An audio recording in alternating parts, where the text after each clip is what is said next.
Коледата се оказа неприятна за едно семейство от София. Докато фамилия Иванови пазаруват, крадци разбиват входната врата на жилището им и задигат ценни вещи и пари на стойност над 5000 лева. Как да се предпазим от крадци, вижте в репортажа на Тодор Литовски. Семейство Иванови живеят в квартал Дървеница. Сградата е нова и част от апартаментите в нея все още не са заети. Мъжът и жената излизат навън за около 3 часа.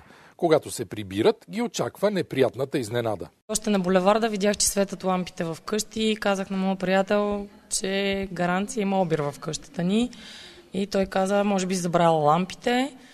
Изчаках долу в колата, той се качи, следователно след около 2-3 минути слезна и каза, че е разбито. Илияна се качва в жилището и проверява какво липсва. Всичко беше разфърлено, бельо, дрехи. И веднага установих, че е откраднато портмонето с парите, които държах там, и бижута. Подозрението пада върху работници, които довършват сградата. Подобна кражба е имало скоро и в друг апартамент.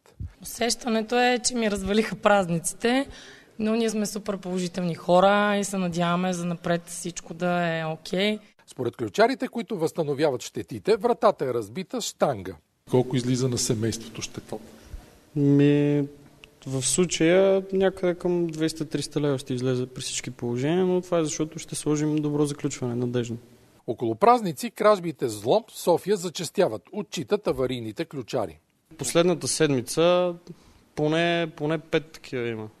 Поне 5 такива случая, които са само за влизане с взлом. Средно около 10 инцидента с отключени врати на ден отчитат в ателието.